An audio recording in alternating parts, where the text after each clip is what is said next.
Bienvenue dans un nouvel épisode de 5 façons pour... Commençons par le fait que, de temps en temps, tout le monde aime manger quelque chose de sucré et que les sucreries faites maison ont toujours le meilleur goût. Voilà pourquoi aujourd'hui, nous avons décidé de vous montrer comment préparer facilement des barres chocolatées maison. Regardez ce que ça donne.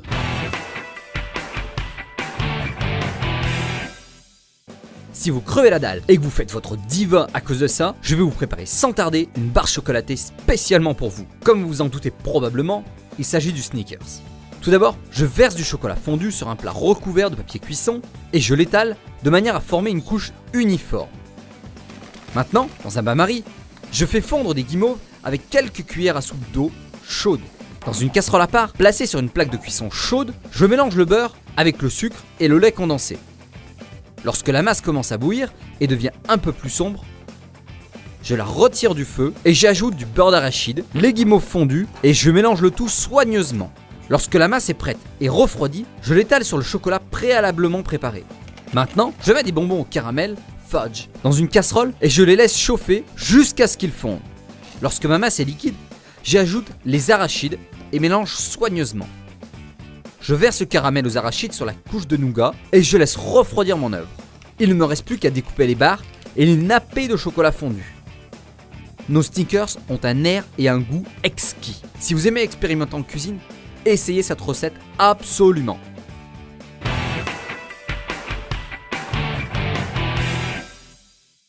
Ma femme me dit que j'ai de grosses noix de coco. Que pourrais-je donc faire d'autre que des bounties à la noix de coco ? Je vais vous montrer comment faire cette délicieuse barre chocolatée qui, dans votre esprit, vous amènera sous les tropiques. Regardez! Tout d'abord, dans un bol, je verse des miettes de coco et du sucre en poudre, puis je mélange le tout soigneusement. Dans une casserole, je verse de la crème et j'y mets du beurre. Maintenant, j'ajoute du sucre vanillé et je laisse le tout chauffer jusqu'à faire fondre le beurre et le sucre. Je verse le liquide résultant dans les miettes de coco et je mixe bien. Maintenant, avec ma masse de coco, je forme de petites barres que je n'ai plus qu'à enrober de chocolat fondu. Une fois le chocolat refroidi, nos barres chocolatées sont prêtes. Il faut juste une bouchée pour se sentir au paradis.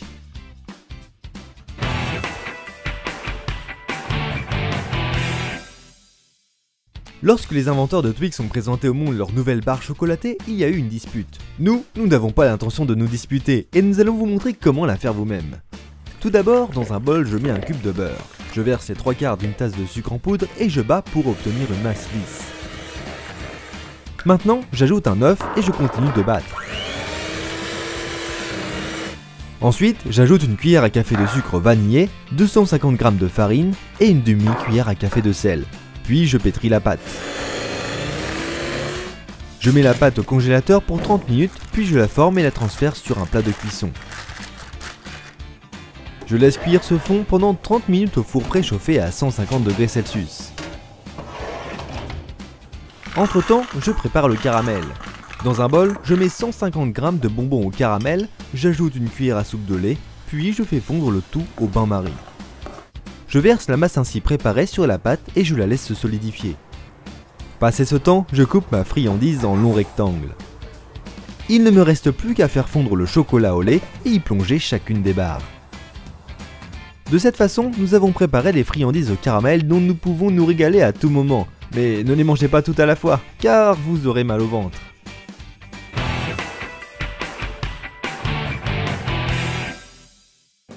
Vous connaissez sûrement la pub où le gars rugit comme un lion devant la caissière à l'épicerie. Mais pour manger un lion, vous n'avez pas à effrayer des gens dans le magasin. Vous pouvez le faire à la maison. Je vais vous montrer comment. Tout d'abord, je fais fondre 300 g de chocolat au lait dans un bain-marie. Quand il est liquide, je le verse sur un plat de cuisson recouvert de papier ciré. Ensuite, à l'aide d'un mixeur, je malaxe 100 g de beurre mou et la même quantité de beurre d'arachide. Après avoir fait fusionner les ingrédients, j'ajoute 250 g de sucre en poudre, 2 cuillères à soupe de lait et je mixe cette masse à basse vitesse. J'étale la moitié de cette crème sur le chocolat solidifié, puis je la couvre de gaufres que je tartine d'une deuxième couche de crème. Sur les 2 autres couches de gaufres, j'étale le caramel. Maintenant, je verse du riz soufflé dans le chocolat fondu et je mélange. Pour terminer, on couvre les barres découpées de chocolat avec du riz soufflé et on attend une dernière fois que ça durcisse. Nos lions maison sont prêts et leur goût est formidable. Oubliez les régimes et les calories, simplement savourez-les.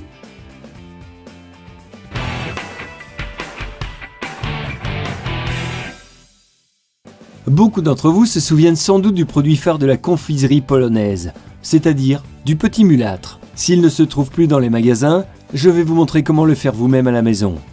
Dans un bol, je mets un cube de beurre, j'ajoute une tasse de sucre en poudre et 3 cuillères à soupe de cacao.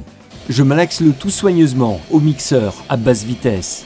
J'étale la masse ainsi préparée sur 3 couches de gaufres, que je coupe ensuite en 2. Il ne me reste plus qu'à les tremper dans du chocolat fondu et attendre patiemment que ça se solidifie.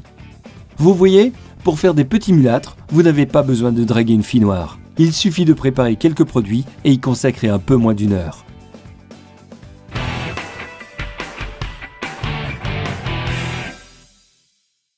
Nous espérons que votre dentiste ne vous fera pas la gueule à cause de cet épisode, car après avoir mangé un tas de barres chocolatées, vous êtes prêts pour un contrôle dentaire. Si vous avez aimé ça, n'oubliez pas de nous laisser un pouce vers le haut et de souscrire à notre chaîne. Au revoir dans une semaine.